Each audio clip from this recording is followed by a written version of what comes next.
అందరికీ నమస్కారం.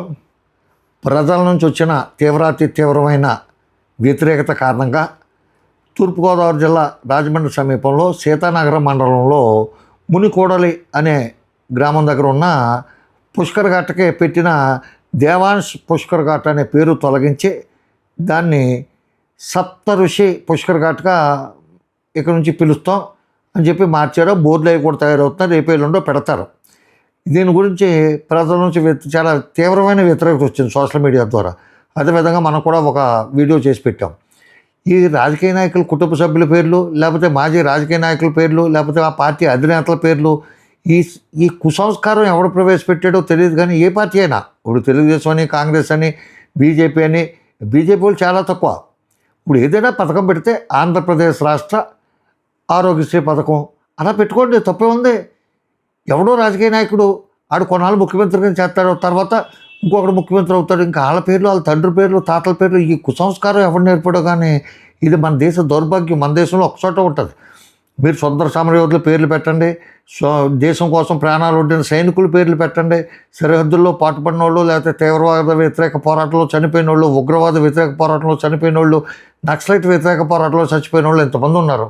వాళ్ళందరి పేర్లు ఆ రోడ్లకు కానీ, ఆ చౌరస్తాలకు కానీ, ఆ ఊర్లో ఉన్న ప్రముఖమైన ప్లేసెస్ కానీ పెట్టండి.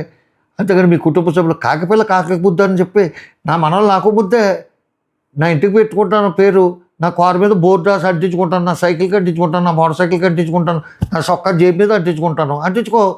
నీ ఏడుపు వేడు, నీ ఫ్యాక్టరీకి అంటించుకో, నీ ఫ్యాక్టరీలో ఉన్న ప్రతి గదికి అంటించుకో, బాత్రూమ్కి, లీటర్కి, అన్నిటికీ కూడా అంటించుకో.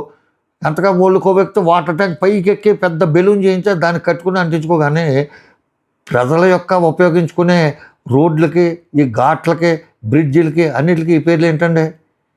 ఇది చాలా కుసంస్కారం అండి. చాలా లేఖితనమాట. ఇది ఇంతకంటే లేఖితనం ఏముండదు. GOMS నెంబర్ 123, తేదీ 07/07/2025 అంట. మరి ఇది మరి గవర్నమెంట్ నుంచి వచ్చిందా, ఎక్కడి నుంచి వచ్చిందా అనేది నాకు అర్థం కావట్లా.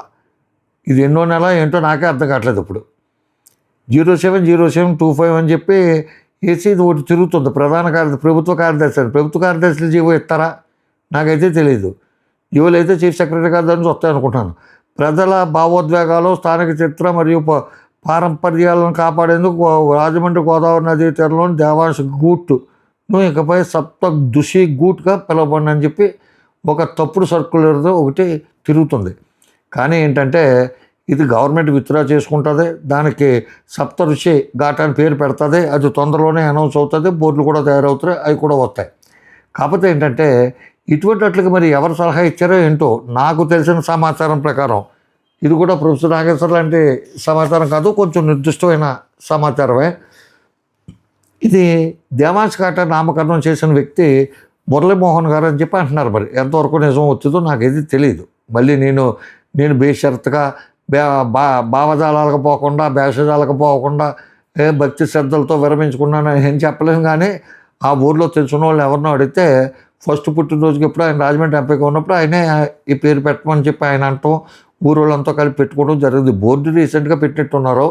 మరి పవన్ కళ్యాణ్ గారు దాన్ని బాగా డెవలప్ చేయండి, ఆదర్శ ఘాట్ కింద డెవలప్ చేయండి, మోడల్ ఘాట్ కింద డెవలప్ చేయండి అని చెప్పి ఎందుకన్నారో మరి ఒక ఆయన పెద్ద స్పీచెస్ ఇస్తున్నాడు.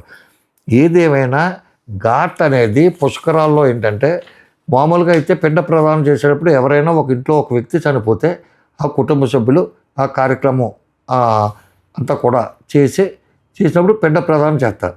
కానీ పుష్కరాల్లో అయితే పర్టికులర్ ఒక పర్సన్కే, అప్పుడు చనిపోయిన వ్యక్తి కానీ కాదు, తరతరాల నుంచి ఇప్పుడు చనిపోయిన వ్యక్తులు కానీ, ఆఖరికి మనకి హితులు, సన్నిహితులు, బంధువులు, స్నేహితులు కూడా మనకేమైనా ఇది ఉంటే, భక్తి కానీ వాళ్ళ మీద గౌరవం కానీ ఉంటే వాళ్ళకు కూడా పెద్ద ప్రదానం చేయొచ్చు. నచ్చిన వ్యక్తులకి అందరికీ కూడా చేయొచ్చు. అదేవిధంగా ఎవరో పిండ ప్రదానం చేయకపోతే భార్యాభర్తలు ఇద్దరు కలిపి స్నాన సంకల్పం అని చెప్పి ఏదో చేస్తారట. ఇదంతా కూడా బ్రాహ్మణులకే, పండితులకి, వాళ్ళకే తెలుస్తుంది. కానీ మనకేం తెలుస్తుంది?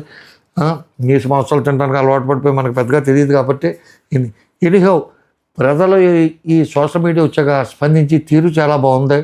ఆ స్పందన చూసి భయపడే ప్రభుత్వం తొలగించుకుంది ఆ పేరు, అంతే తప్ప ఇదేదో ప్రజలకు ఉపయోగపడే, ప్రజలకేదో మేలు చేసినట్టు ఏమీ కాదు.